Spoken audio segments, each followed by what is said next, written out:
If you live in Canada, you've probably been exposed to the idea of Mastercraft tools or the brand Mastercraft tools. This is a brand carried by Canadian Tire, and it is the cheap hobbyist brand here in Canada. And in the United States, I think they have Harbor Freight, something like that. In Europe, they have different things. So there's equivalents of this all over the world. But in Canada, that hobbyist brand, you're going to get a tool for cheap is Mastercraft.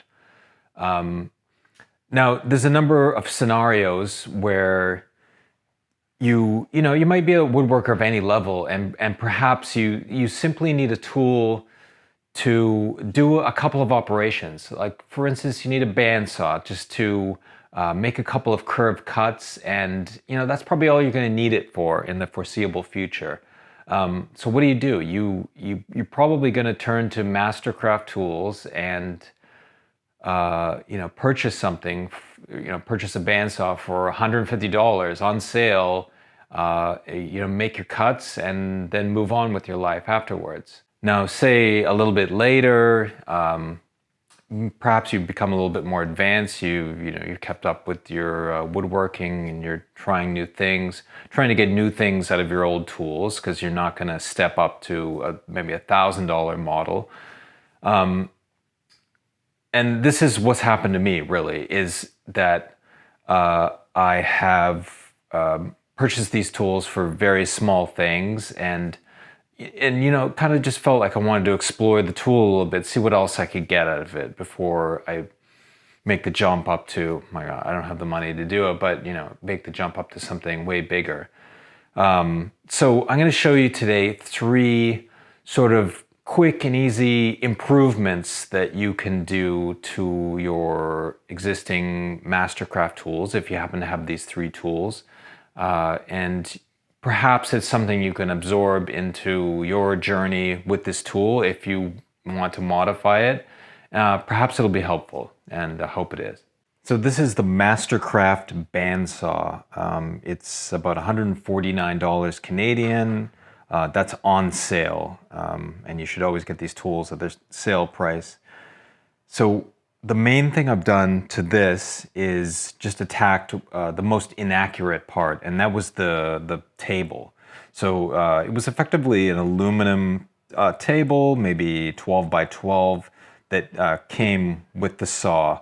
Now, it had the ability to tilt to different angles, and that was actually well thought out, but the aluminum casting of the table was just terrible. It had a big dip in the middle, and it was just all over the place, and it quickly became very annoying. So what I wanted to do was to build a flatter surface for the workpieces, and also I was intrigued by having a sliding element, and this is the one thing that's actually worked out really well, is the sliding element. So I knew I wanted some sort of sliding table element on the bandsaw, and this is one of the things that's sort of changed the way I've used it and made it a lot more functional for this one situation. So say I'm in the middle of a glue up or some sort of time-sensitive operation like that, and I very quickly want to cut a small piece of wood to act as a cushion for a clamp, or I just need one more extra dowel to fit in something very quickly while the glue is drying. Again, time sensitive, so you're rushing a little bit. I don't want to set up the table saw to do that one operation, because if I work quickly in the table saw, I am just going to hurt myself. But on the bandsaw, I feel a lot safer. And even making small little cuts like this on the bandsaw is it actually feels very safe. It's just such a small little blade. There's no kickback, everything's moving down. So I could very quickly say, oh, okay, I just need this cut in half. Super quick, okay. Boom. And it's done. I just need a small block made like of this.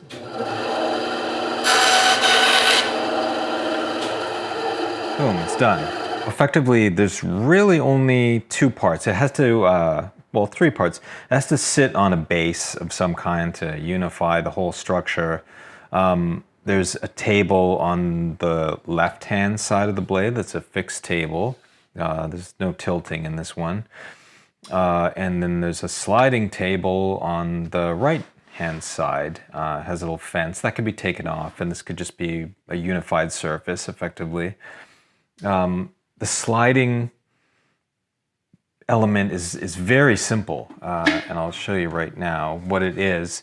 So effectively, it's just a box underneath to support it to height, and it's just a piece of wood, basically, with, you know, a little bit of wax on the side. This section, the sliding part, is really just another piece of wood with like 2 rails on the side, and all the rails do is go on the outside of this other piece of wood, and that's it. It's all waxed up and slides pretty well, and it's pretty straight. It doesn't really move around too much. When in the summer, when it swells a little bit, it's nice and tight, so really there's no play whatsoever. And on this side of the blade, again, it's just a fixed table. I have little T-tracks routed in, and I can put things like a fence just attached to the T-tracks, and I can set up a fence if I want to do a strip. Although resawing on this thing is just bonkers. It's really not going to happen. The blade width, the blade widths that are available are just not great. For resawing, it's better just to, you know, it's really just for small stuff.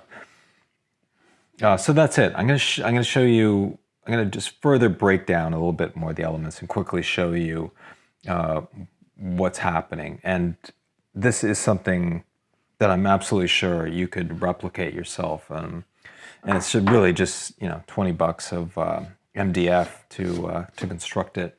Okay, so this is the back of the unit that I made, and you can see the sliding table element is really just a couple pieces of MDF glued together, and then another piece of MDF to form the sliding surface, and then just 2 strips of wood to constrain it.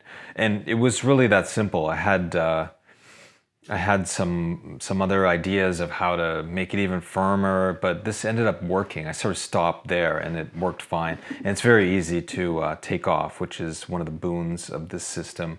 Now, the fixed side, again, it's just another piece of MDF, and then there's another little MDF bracket underneath, which forms an L, and it's actually mounted to 2 mounting points that are already in the metal body of the table saw. So it's a pretty solid connection. It's just loose enough that I could undo them a little bit and then wiggle this, so I have I can make these 2 surfaces line up perfectly, which is what you need to create the feel of a unified table. All right, so what this is the Mastercraft mini lathe. This retails for about $149, and it's a mini lathe, so it really only has the capacity for spindles to be about between 12 and 13 at the absolute max if you're really pushing it. So what I did is I attacked that aspect of it. I wanted to make a larger lathe extension bed so I could do longer spindles. And that's what I did, basically. And once again, it was, I attacked the thing that I didn't like. I just tried to keep it as simple as possible. So basically what I have here is there's a box underneath to unify the entire structure. It's a torsion box. So that means there's a network of grids inside to keep it really stiff. And then I just replicated with wood the original dimensioning and surface of the metal lathe bed, but I made it in wood. I just used oak. I think this is like 1 inch between here. This is about 3/4 of an inch down. And then just created a little box for it to stand on, and it's affixed with T-tracks. Yeah, and it works pretty good. Like it slides well. Everything works well. I think that the transition from here to here doesn't work that great, but I could figure that out later. it allows me to do spindles that are about 39 inches long, which is well enough for a table or a chair, something like that. So another thing that I did, and I'll probably cover this in a separate video, was I built on top of this structure even further, and I created a sort of sled that goes over top of the whole thing. There's two joining sections that go into the lathe bed, but basically on top of this, a router can slide, and it can very quickly mill out the round part of the dowel. And I've already tested it, and it's worked well. I've yet to film it, but that's working. So it's just having a longer structure, having a bit more of a solid infrastructure has allowed me to build even further on top of that and just do more. With a lathe, it's a rotary tool with a big strong bed. So it really allows you to do quite a number of things, and I've only scratched the surface. But one of the main things you can do is if you don't have a disc sander, you can just create an attachment for the headstock very easily, and you can mount. You can buy these sticky sheets of sandpaper, and they're usually always round too. So that's what I did. I made a solid enough block of wood. I trued it up, and I made a disc sander attachment that sits right here. And then all you have to do is build some sort of bed for it, raised up to the appropriate height, and then you can just go in and do your disc sanding. And this is a very fast way to create radiuses, etc., etc. All the things you can do with the disc sander. So it's just yet another attachment that you can add to this. It's a very, very multi-purpose tool. So and the power, even in this little thing, it's underpowered, of course, but you can work it and you can get a lot out of it. And before you move on to something bigger, if indeed it is something you are working with all the time, and especially if you're using it professionally, you're not going to use this. If you're making money using a lathe, you're going to invest in that big piece of equipment. But for someone who wants to use a lathe every once in a while, or maybe just for a couple little things, this type of price is going to be your go-to option.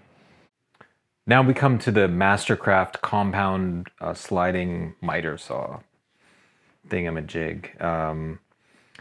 So for this is still a work in progress. Right now I only have the ability to do 90-degree cuts on this, which is actually fine because I've got another miter saw that I can do angles very quickly. It's actually a little bit more accurate. It's a little Ryobi saw that I like. But this one is just good for quickly cutting 90s on stuff, which I do 99% of the time. Now, again, you've seen the theme of me attacking the most inaccurate portion of the saw. So all I did with this is there was a yellow plastic insert here I made, and it was 1/8 of an inch thick. So I took 1/8 of an inch thick, or sorry, it was actually 1/4 thick MDF board, and just made a new insert.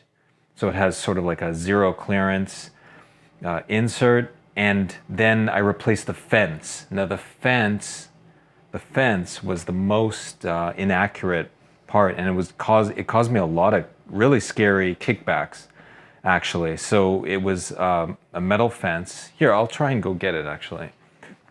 So this was the previous fence, and the thing that was wrong, you can build it up a little bit, but I never really got a good solid connection between the extension parts. This is just too bloody low. And then the main thing, the thing that caused all the kickbacks, was there's a dip from here to here. It actually moves in. So whenever I had nice straight pieces of wood, it could never register correctly. and there's always, as soon as the cut separated it, it always kicked in a little bit. That was really annoying. The second thing that was annoying was, the thing that everybody gets tired of with miter saws, and that they kick up so much bloody dust. Like, it just shoots dust out the back. And if you're in any kind of interior workshop, it gets tired pretty fast. So what I did was I just made a simple fence. It's just a big box. It's straight, flat. All the boxes are ticked off here. I made the central part hollow, and then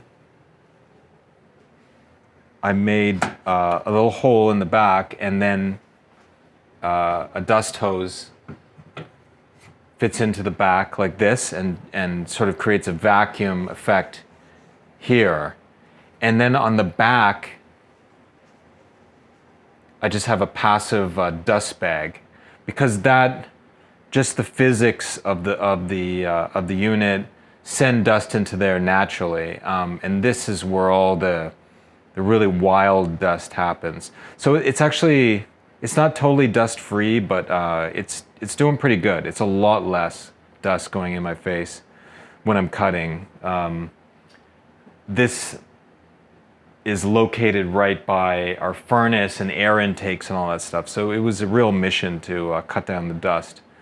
So that was it. It's, again, it's just very simple. It's just a box, and I just made sure it was straight. I bolted it down to the existing infrastructure, and it's worked out really well.